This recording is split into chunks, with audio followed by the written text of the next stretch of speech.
Hi, I'm going to be continuing today in the study of the book of Revelation. We're going to be reading and discussing chapter 13 today. I'm going to be reading first from the King James, and then I'll give you my comments on this very interesting chapter. And I stood upon the sand of the sea, and saw a beast rise up out of the sea, having 7 heads and 10 horns, and upon his horns 10 crowns, and upon his heads a name of blasphemy. And the beast which I saw was like unto a leopard, and his feet were as the feet of a bear, and his mouth as the mouth of a lion. And the dragon gave him his power, and his seat, and great authority. And I saw one of his heads as it were wounded to death, and his deadly wound was healed. And all the world wondered after the beast. And they worshipped the dragon, which gave power unto the beast. And they worshipped the beast, saying, Who is like unto the beast? Who is able to make war with him? And there was given unto him a mouth speaking great things and blasphemies, and power was given unto him to continue 42 months. And he opened his mouth in blasphemy against God, to blaspheme his name and his tabernacle, and them that dwell in heaven. And it was given unto him to make war with the saints, and to overcome them. And power was given him over all kindreds and tongues and nations. And all that dwell upon the earth shall worship him, whose names are not written in the book of life of the Lamb, slain from the foundation of the world. If any man have an ear, let him hear. He that leadeth into captivity shall go into captivity. He that killeth with a sword must be killed with a sword. Here is the patience and faith of the saints. And I beheld another beast coming up out of the earth, and he had 2 horns like a lamb, and he spake as a dragon. And he exerciseth all power of the first beast before him, and causeth the earth and them which dwell therein to worship the first beast, whose deadly wound was healed. And he doeth great wonders, so that he maketh fire come down from heaven on the earth in the sight of men, and deceiveth them that dwell on the earth by the means of those miracles which he had power to do in the sight of the beast, saying to them that dwell on the earth that they should make an image to the beast, which had the wound by a sword, and did live. And he had power to give life unto the image of the beast, that the image of the beast should both speak and cause that as many as would not worship the image of the beast should be killed. And he causeth all, both small, great, rich, and poor, free and bond, to receive a mark in their right hand or in their foreheads, and that no man might buy or sell, save that he had the mark, or the name of the beast, or the number of his name. Here is wisdom. Let him that hath understanding count the number of the beast, for it is the number of a man, and his number is 666. A lot of information is given to us in this chapter here. Let's see, the beast from the sea represents a final world government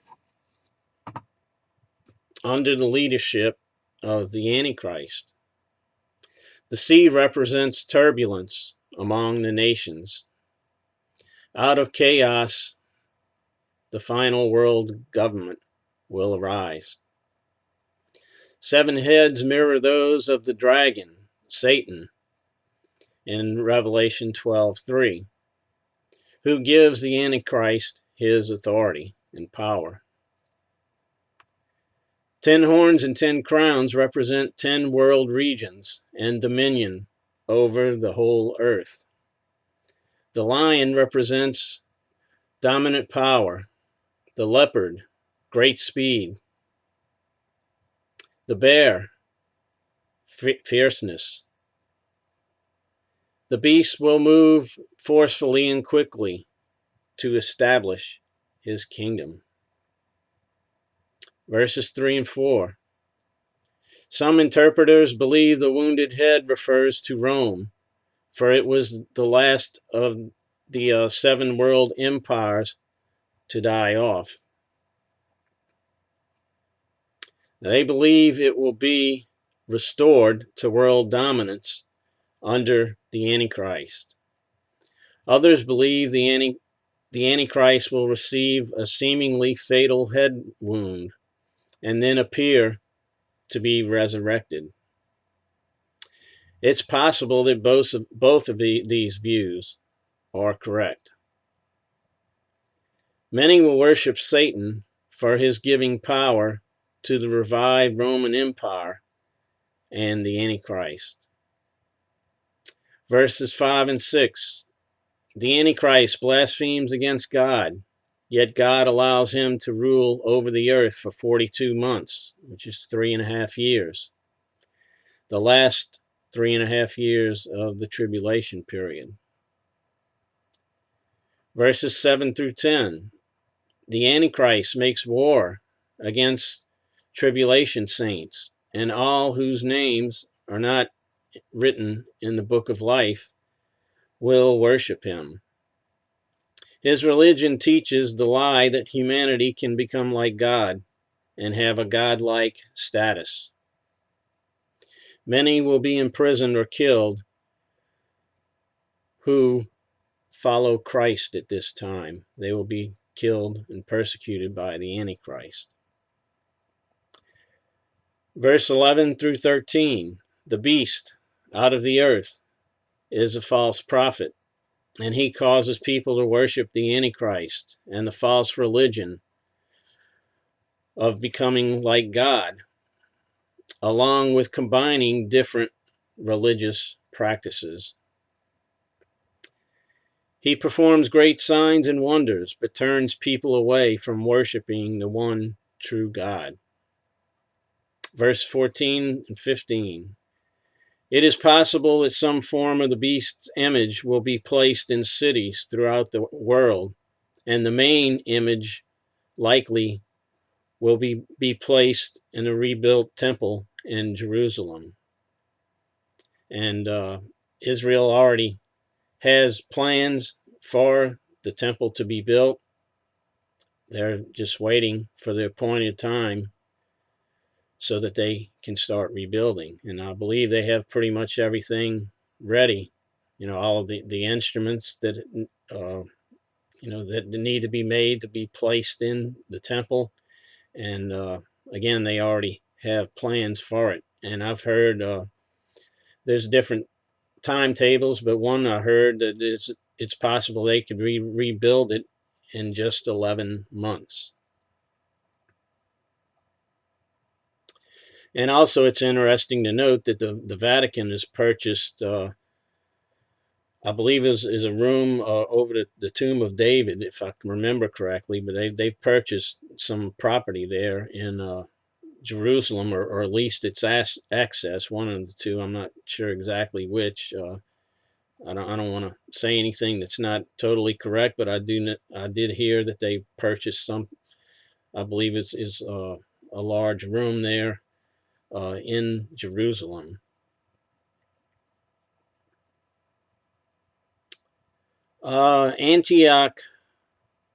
Antiochus IV, also referred to as Epiphanes, erected a statue of Zeus in the temple in about 168 BC, which is a preview of the abomination of desolation. For he built an altar of Zeus in the temple, and he sacrificed a pig on the altar.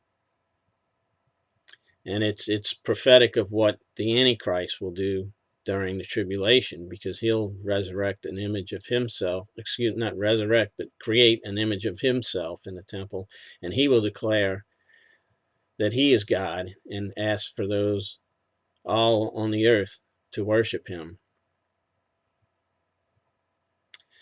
Now, the image here that's placed in the temple, it seemingly comes to life and can speak.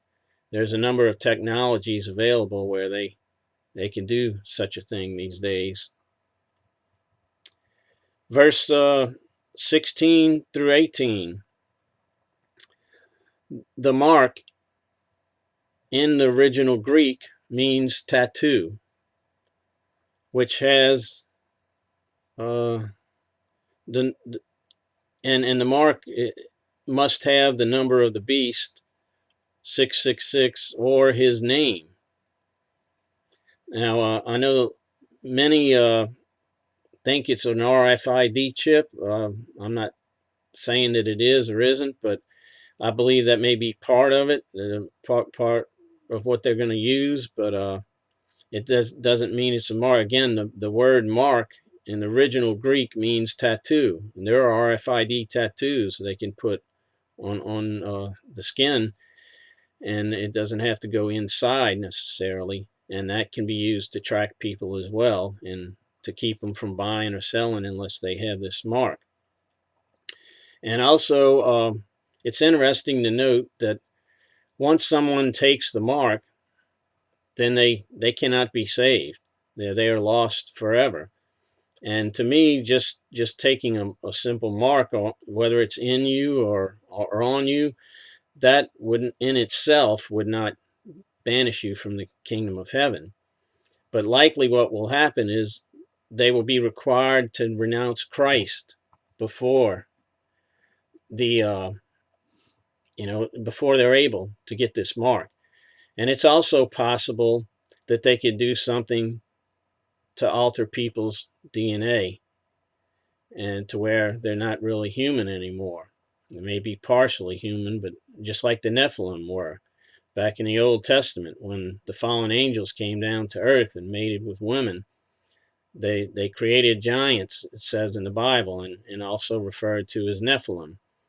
And those were not able to enter into heaven. It may be a similar situation during the tribulation, because Jesus himself said, as in the days of Noah, so shall it be in the coming of the Son of Man. So it's my opinion that they will do something likely to change people's DNA, and that will take away completely their access from entering into heaven. Now the mark here is permanent, and those who take it, again, will be damned to hell and eventually the lake of fire forever. They will live in eternal torment. It's a very serious matter. Do not take the mark of the beast if you happen to be living during the time of the tribulation period. Now the emphasis here is on that's put on 666 seems to be that it is a man, and not necessarily the adding up the numbers of his name. 666, again, it simply could refer to a man who declares to make himself as God. So I think that's about all I have written down for this. It's a very interesting study. And again, some of these things that I said, particularly about the mark, no one knows exactly how it's all going to play out. I've read a number of commentaries and spent some time in prayer before the Lord, and what I've shared with you is what I feel that He's led me to share. And again, I'm I'm not saying excuse me, what it is or what it isn't, but it does seem more likely that it could be a tattoo being involved, or it could be also something that's implanted in under the skin as well. And again, it may have something to do with the altering of the DNA, and it's just something you don't want to have a part of if you happen to be here during the tribulation. So tell others about this as well, because many will be deceived. Many will end up taking the mark, and they will be doomed to hell forever. So hope you all have enjoyed this study, and until next time, keep looking up. Bye-bye.